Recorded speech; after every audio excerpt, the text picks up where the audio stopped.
Hi everyone, welcome back to my channel. तो चलिए हम परफेक्ट टू मी एफएफ का नेक्स्ट पार्ट शुरू करते हैं। लास्ट पार्ट में हमने देखा था कि क्लाउड रिसेस वापस आने के बाद लान वांगजी को पता चलता है कि उसके हस्बैंड विंग का बिहेवियर पूरी तरह से चेंज हो गया था। साथ ही वो यानी कि वांगजी विंग के रिस्ट पर क्लाउड शेप का एक कर्स मार्क भी देखता है। उसे देखते ही वांगजी समझ गया था कि विंग को किसी ने कर्स किया था और विंग उस कर्स के अंडर था। वो इतना तो समझ ही गया था कि विंग के साथ जो भी हुआ था वो क्लाउड रिसर्च में रहते हुए ही हुआ था। वांगजी अपनी जगह पर खड़ा हो गया और बोला, हम हीलर के पास जाएंगे। तो ये सुनकर विंग बोला, वांगजी मैं बिल्कुल ठीक हूँ, हमें कोई ज़रूरत नहीं है किसी हीलर के पास जाने की। और लेकिन तभी अनजाने में वांगजी ने अपने हस्बैंड विंग को बीच में ही टोक दिया और कहा, लेकिन मुझे जाना है। ये सुनकर विंग ने खुद को सही किया। उसने केयरफुली टी पॉट को रखा और अपने हस्बैंड और बेटे को ज्वाइन किया। जब वो तीनों हीलर के रूम में पहुँचे तो उन्होंने देखा कि हीलर यानी कि डॉक्टर कुछ ध्यान से कुछ नोट्स को लिखने पर फोकस कर रहा था। उस डॉक्टर ने उन तीनों को नहीं देखा था और फाइनली जब उस डॉक्टर की नज़र ऊपर गई और उसने देखा कि वांगजी, विंग और शिजुई वहाँ खड़े हुए थे तो वो चौंक गया और बोला, हनगोंगचुन। डॉक्टर ने तुरंत वांगजी को वो किया। उसकी नज़रें विंग और वांगजी पर बार बार जा रही थी। डॉक्टर बोला, मैं आपकी क्या मदद कर सकता हूँ। तभी विंग ने उस डॉक्टर को ग्रीट किया और कहा, गुड आफ्टरनून लैन दाइफो। हम माफ़ी चाहते हैं आपका टाइम लेने के लिए, लेकिन मेरे हस्बैंड का कहना है कि मुझे एग्ज़ामिन किए जाने की ज़रूरत है। वांगजी ने डॉक्टर को अपनी बात समझाते हुए कहा, विंग कष्ट है। डॉक्टर ये सुनते ही चौंक गया और बोला, क्या क्या कहा आपने, कष्ट? हरगोंगजुन, क्या आप श्योर हो? वो डॉक्टर काफ़ी घबराया हुआ सा लग रहा था। वांगजी ने तुरंत रिप्लाई दिया, हाँ मैं श्योर हूँ। तो डॉक्टर ने कहा, वेरी वेल। फिर वो विंग की तरफ मुड़ा और बोला, क्या मैं आपका शी चेक कर सकता हूँ? विंग ने बिना किसी बहस के अपनी रिस्ट को आगे कर दिया और ये उसके नेचर के बिल्कुल ही अपोजिट था। कुछ देर बाद डॉक्टर ने अपने हैंड्स फोल्ड किए और लान वांगची की ओर देखने लगा और उसने कहा, इनको यानी विंग का जो शी है थोड़ा डिस्टर्ब था, लेकिन इसके अलावा ये बिल्कुल ठीक है। लान वांगची का गुस्सा बढ़ता ही जा रहा था। वो बोला, विंग ठीक नहीं है, वो कर्स के इन्फ्लुएंस में है। ये सुनते ही डॉक्टर ने अपने कदम थोड़े पीछे कर लिए और कहा, हनगोंगजुन, माफ़ी चाहूँगा, लेकिन इसके अलावा मुझे इनके साथ कुछ भी गलत नहीं दिख रहा है। शायद कोई ऐसा जो डीमनिक कल्टीवेशन के बारे में जानता हो, उसे इस बारे में ज़रूर पता होगा।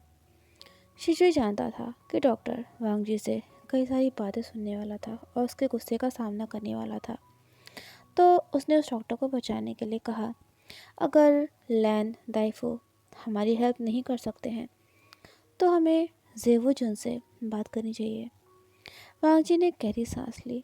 ऐसा लग रहा था जैसे कि उसने अपने आप को किसी तरह से कंट्रोल करके रखा हुआ था और वो अपनी सोर्ड बेचैन को बाहर निकालने से किसी तरह से खुद को रोक रहा था। तभी उसने अपनी आँखों को प्रेस किया और हाँ में अपना सिर हिलाते हुए कहा, शियोंग जैंग को काफ़ी नॉलेज है। फिर एक बार विंग ड्यूटीफुली अपने हस्बैंड लान वांगजी और अपने बेटे को फॉलो करने लगा, लेकिन वो ये भी कहता जा रहा था कि उन्हें लाशिचन के एकांतवास को डिस्टर्ब नहीं करना चाहिए। हालांकि शिचन के शेक्लूजन को पूरा 1 साल हो गया था, लेकिन लेकिन ऐसा नहीं था कि वो पूरी तरह से आइसोलेशन में चले गए थे। वांग जी अपने अंकल के साथ हर 2 वीक्स में शिचन से मिलने के लिए जाया करता था, और पिछले कुछ महीनों से तो विंग भी उनके साथ ही जाने लगा था। वांग जी पहला पर्सन था जिसने ये बात एक्सेप्ट की थी कि लोगों को चीयर करना वो नहीं जानता था, लेकिन विंग के नेचर की वजह से हमेशा शिचन के फेस पर स्माइल आ जाया करती थी। एक ऐसी चीज़ जिसके लिए वांग जी हमेशा हमेशा के लिए विंग का शुक्रगुजार हो गया था। दोनों ब्रदर इन लॉज रिसेंटली काफ़ी क्लोज हो गए थे एक दूसरे के। जब वो तीनों शिचन के एकांतवास में पहुँचे, जो कि क्लाउड रिसेस के पीछे एक कॉटेज में रहते थे, शिचन ने उन तीनों का वार्म वेलकम किया, लेकिन वो सरप्राइज्ड हुए थे। शिचन बोले, वांग जी, विंग, शिजुई, सब ठीक तो है ना? विंग के बाद लाशिचन ही वो पर्सन थे जो वांग जी के फेस के एक्सप्रेशंस को समझ पाते थे और उन्हें रीड भी कर पाते थे। शिचन समझ गए थे कि उनका छोटा भाई वांग जी काफ़ी स्ट्रेस्ड था, लेकिन इससे पहले कि कोई जवाब देता, विंग ने शिचन के सामने एक डीप बो किया और कहा, हम माफ़ी चाहते हैं आपके एकांतवास को इतना रूडली डिस्टर्ब करने के लिए। शिचन भी शॉक्ड हो गए थे विंग के वर्ड्स को सुनकर, और साथ ही वो वांग जी के फेस के एक्सप्रेशंस को देखकर भी परेशान हो गए थे। शिचन बोले, विंग, इट्स इट्स फाइन। तभी वांग जी ने स्ट्रेट वे में कहा, शोंग ज़ैंग, विंग के ऊपर किसी कर्ज का असर है। ये सुनते ही विंग नॉर्मल पोजीशन में खड़ा हो गया और बोला, मैं बिल्कुल ठीक हूँ।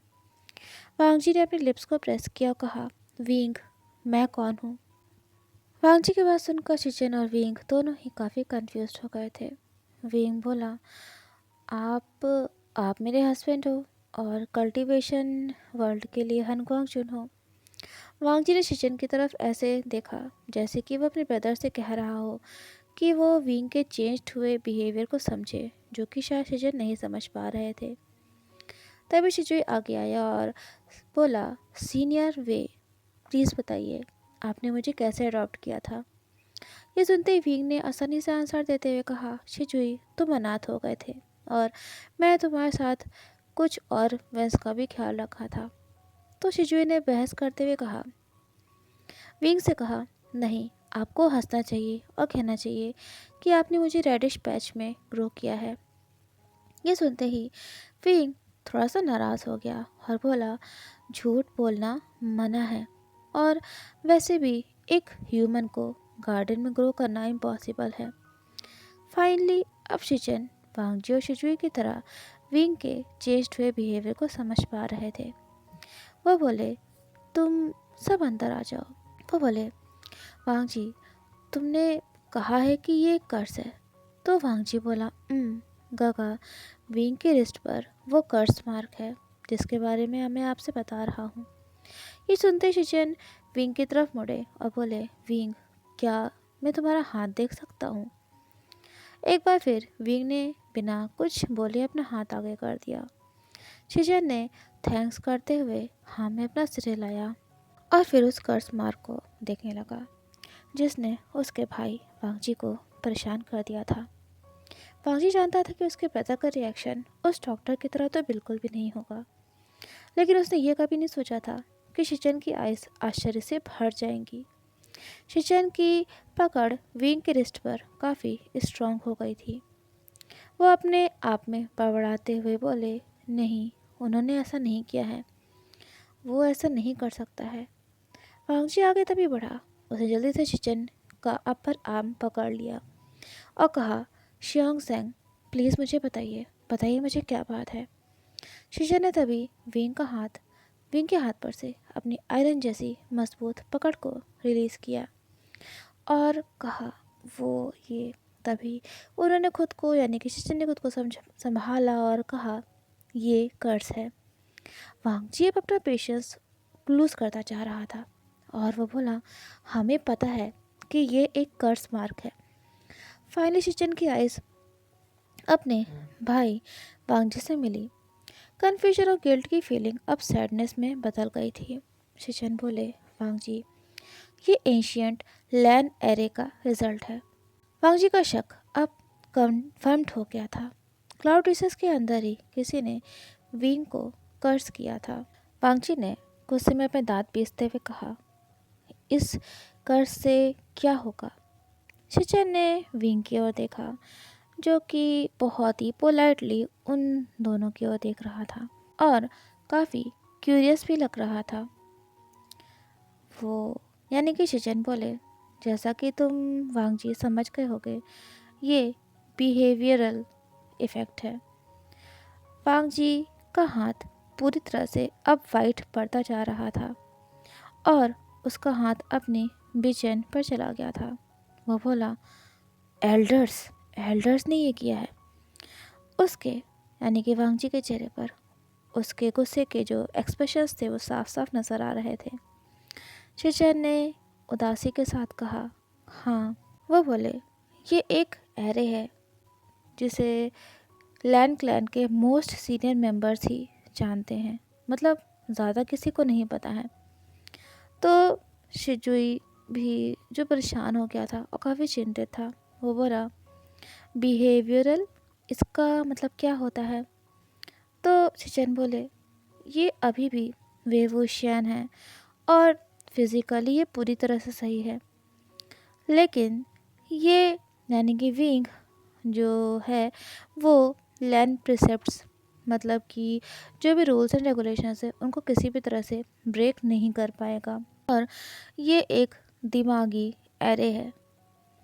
वांगजी का गुस्सा बढ़ता जा रहा था और परेशान भी हो गया था। वो बोला, आपका कहना है काका कि ये जो कर्स है ये विंग के माइंड को कंट्रोल कर रहा है? वांगजी को यकीन नहीं हो रहा था और एक ही झटके में वांगजी दरवाजे से बाहर चला गया।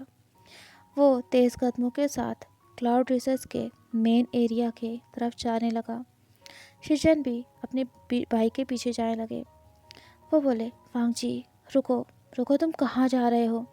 वांगजी गुस्से में बड़बड़ाते हुए बोला, ये अनएक्सेप्टेबल है, अनफॉरगिवेबल है। मैं माफ़ नहीं करूँगा जिन लोगों ने भी मेरे विंग के साथ ऐसा किया है।